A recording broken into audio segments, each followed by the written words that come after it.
नमस्कार, the Uttarakhand TV देख रहे हैं आप और मैं हूं आपके साथ वंदना आर्या।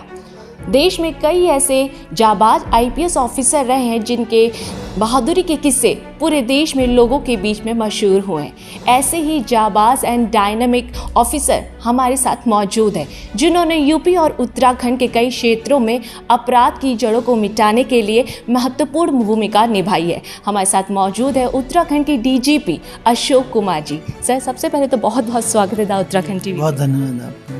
सर, अब तक का जो आपका कार्यकाल है 3 सालों का बहुत ही शानदार रहा है। जैसे कि आपने कई मिशन पर आपने जो कार्यक्रम किए हैं वो बहुत ही ज़्यादा अपराध को उसमें अंकुश मिला है। और साथ ही साथ मैं ये जानना चाहूँगी सर, जहाँ तक हमने आपके बारे में पढ़ा, एक छोटे से गांव से निकलकर डीजीपी बनने तक का जो सफ़र था आपका बहुत शानदार था। लेकिन बतौर डीजीपी उत्तराखंड जब आप बने तो कितना ज़्यादा चैलेंजिंग रहा था उत्तराखंड के डीजीपी बनने के बाद का आपका जो कार्यकाल रहा है अब तक का?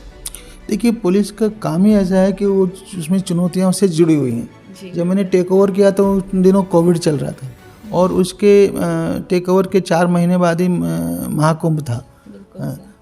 और जो है उसके बाद रैनी आपदा आई, आपको पता है। और उसके अलावा भी बाकी कांवड़ मेला को 4 धाम यात्रा और बहुत सारी चुनौतियाँ आती रही हैं। देखिए, हमने शुरू से ये सोचा था, हमारा विजन है जो मैंने अपनी किताब खाकी में इंसान में भी दिया है कि पुलिस जनता के लिए बनी है, इसलिए उसको जनता के हित में काम करने चाहिए, आम आदमी के इंटरेस्ट में काम करने चाहिए। आम आदमी के मन में पुलिस का डर नहीं होना चाहिए, पुलिस का डर सिर्फ अपराधियों में होना चाहिए। तो ये कोशिश हमने करी है अपनी सख्त और संवेदनशील पुलिस के थ्रू कि अपराधियों के लिए सख्त और विक्टिम्स के लिए संवेदनशील। इसीलिए हमने विभिन्न ऑपरेशन चलाए, अपराधियों के अगेंस्ट ऑपरेशन प्रहार, ऑपरेशन मर्यादा और संवेदनशीलता के लिए ऑपरेशन स्माइल, ऑपरेशन मुक्ति।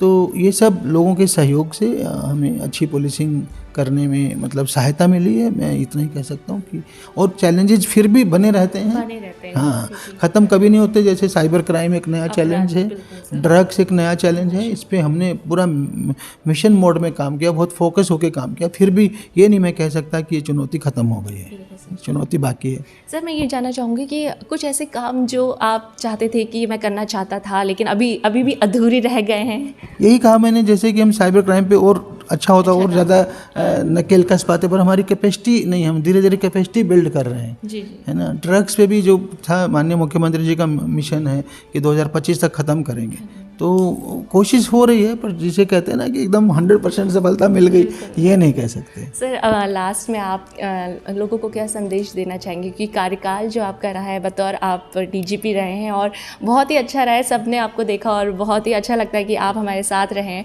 और अब क्या संदेश देना चाहेंगे आप लास्ट? नहीं, मैं तो लोगों को धन्यवाद देना चाहूँगा कि उन्होंने मेरे मिशन में हमेशा मेरा साथ दिया और जो मैंने कोशिश की है कि जनता को, पुलिस को जनता के नज़दीक लाया जाए, इस कोशिश में उन्होंने भी मेरा सहयोग किया। हमेशा हमने जन संवाद किए, लोगों से बात करके ही पुलिसिंग को आगे बढ़ाया।